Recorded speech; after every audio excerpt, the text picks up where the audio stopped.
దొంగలు రెచ్చిపోతున్నారు. బంగారమే లక్ష్యంగా మహిళలను టార్గెట్ చేస్తున్నారు. అయితే ఈ మధ్య జరుగుతున్న దొంగతనాలు రెగ్యులర్ దొంగల్లా కాకుండా మామూలు ప్రజలు దొంగలుగా మారిపోతున్నారు. వీళ్ళు బంగారాన్ని టార్గెట్ చేస్తారు. తాజాగా ఒక వ్యక్తి ఆన్లైన్ ట్రేడింగ్లో భారీగా లాస్ అయ్యాడు. ఆ లాస్ పూడ్చుకునేందుకు దొంగతనం చేయాలనుకున్నాడు. అనుకున్నదే తాడు బంగారం దొంగిలించేందుకు ప్లాన్ చేసేస్తాడు. దొంగతనం అయితే చేస్తాడు, కానీ ఈజీగా దొరికిపోయాడు. ఎంతైనా కొత్త దొంగ కదా.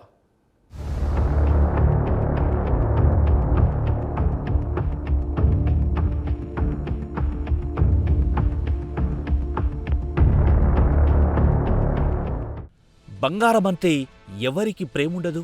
కానీ దాన్ని దక్కించుకోవాలంటే కష్టపడి సాధించుకోవాలి, కొనుక్కోవాలి. అంతేకాని కొట్టేయకూడదు. ఇక్కడే అసలు సమస్య వచ్చింది. కొందరు దుండగులు ఈజీగా సంపాదించేయాలని అక్రమాలకు పాల్పడుతున్నారు. మెడలో బంగారం కనిపించిందంటే చాలు దోచేయడానికి చూస్తున్నారు. అందున మహిళలపై ఉండే బంగారం ఈజీ టార్గెట్గా మారింది. గుంటూరు జిల్లా తాడేపల్లి మండలం వడ్డేశ్వరంలో చోటు చేసుకున్న చైన్ స్నాచింగ్ ఘటన స్థానికంగా కలకలం రేపింది. ప్రశాంతంగా ఉండే ప్రాంతంలో మహిళల భద్రతపై ఆందోళన కలిగించే ఘటన జరిగింది. పోలీసులు వేగంగా స్పందించి నిందితుడిని అరెస్ట్ చేశారు. కేవలం 24 గంటల వ్యవధిలోనే కేసును ఛేదించడం పోలీసుల సమర్థతకు నిదర్శనంగా నిలిచింది.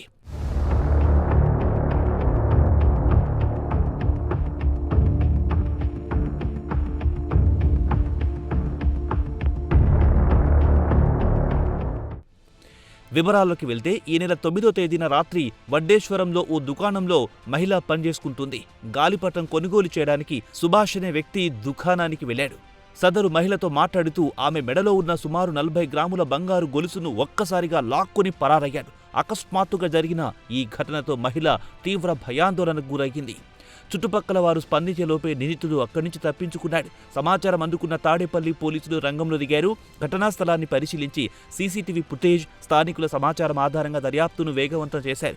ఎస్ఐ ఖాజావలి ఆధ్వర్యంలో ప్రత్యేక బృందం ఏర్పాటు చేసి నిందితుడి కదలికలపై నిఘా పెట్టారు. కేవలం 24 గంటల్లో నిందితుడు సుభాష్ను పట్టుకోవడంలో పోలీసులు విజయం సాధించారు. తాడేపల్లి పోలీస్ స్టేషన్లో ఒక స్నాచింగ్ రిపోర్ట్ వచ్చింది. ఆ రిపోర్ట్ని ఎస్ఐ ఖాజావలి స్నాచింగ్ కేసుని రిజిస్ట్రేషన్ జరిగింది. అందులో దాదాపు 28 గ్రాములు బరువు ఉన్నటువంటి చైను వడ్డేశ్వరం గ్రామంలో ఒక ఆమె కిల్లి కొట్టు నడుపుతుంది. ఆమె గాలిపటాలు బయట కడితే ఆ గాలిపటాలు కొనే నిమిత్తం ఒక వ్యక్తి హెల్మెట్ పెట్టుకుని స్కూటీ మీద వస్తాడు.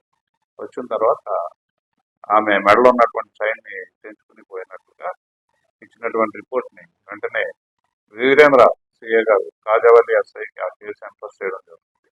అలాగే ఆ కేసును స్నాచింగ్ కేసుగా కట్టిన తర్వాత వెంటనే ఖాజావలి అలాగే సిఏ గారు బృందాలుగా ఏర్పడి ఈ కేసుని మన ఎస్పీసీ వకుల్జిందాల్ ఐపీఎస్ గారు ఉత్తర్వుల ప్రకారం టీమ్స్ చాలా కష్టపడి ఈ కేసులో ముద్దాయిని వితిన్ 24 అవర్స్లోనే ఈ కేసుని డిటెక్ట్ చేయడం జరిగింది.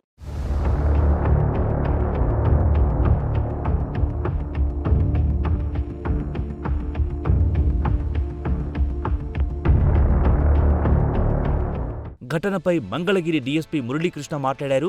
దొంగతనానికి పాల్పడిన సుభాష్ అనే వ్యక్తి ఆన్లైన్ ట్రేడింగ్లో భారీగా డబ్బులు పోగొట్టుకుని అప్పుల పాలయ్యాడని తెలిపారు. ఆర్థిక ఇబ్బందుల నుంచి బయటపడాలనే ఆలోచనతోనే అతడు దొంగతనానికి పాల్పడ్డాడని డీఎస్పీ పేర్కొన్నారు. నేరానికి పాల్పడినా చట్టం నుంచి తప్పించుకోలేరని ఈ ఘటన మరోసారి రుజువు చేసిందన్నారు. ఈ కేసులో ముద్దాయిని సుభాష్, చిరుతోటి సుభాష్ అనే వ్యక్తిగా ఐడెంటిఫై చేశారు. ఇతను విజయవాడ సోనీ కంపెనీలో కోఆర్డినేటర్గా పనిచేస్తాడు. ఈ వ్యక్తి ఆన్లైన్ ట్రేడింగ్కి అలవాటు పడి అందరి దగ్గర అప్పులు చేస్తాడు. అప్పులు తీర్చలేని పరిస్థితిలో ఇతను దొంగతనాలు స్నాచింగ్ చేస్తే ఆ అప్పుల నుండి బయటపడవచ్చు అనే ఉద్దేశంతో ఫస్ట్ టైం ఇతను ఈ అమ్మాయిని గమనిస్తాడు. ముందుగానే గమనించి ముసలామే షాప్లో ఒంటరిగా ఉండే టైం చూసుకుని వచ్చి ఈ విధంగా స్నాచింగ్కి పాల్పడతాడు. ఈ కేసులో చోరీ కాబడినటువంటి గోల్డ్ చైన్, అదేవిధంగా అతను ఉపయోగించినటువంటి స్కూటీని అతని నుండి స్వాధీనం చేసుకోవడం జరిగింది. ముద్దాయిని కూడా ఈరోజు అరెస్ట్ చేశారు.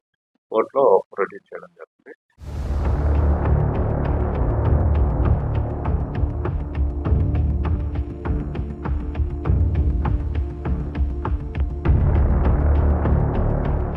త్వరితగిన కేసును ఛేదించి నిందితుడిని అరెస్ట్ చేసిన ఎస్ఐ ఖాజావలి ఇతర పోలీస్ సిబ్బందిని డీఎస్పీ మురళీకృష్ణ ప్రత్యేకంగా అభినందించారు. ఈ ఘటనతో స్థానిక ప్రజల్లో పోలీసులపై నమ్మకం మరింత పెరిగింది. మహిళల భద్రతకు తామెప్పుడూ కట్టుబడి ఉంటామని, ఇలాంటి నేరాలపై కఠిన చర్యలు తప్పవని పోలీసులు స్పష్టం చేశారు.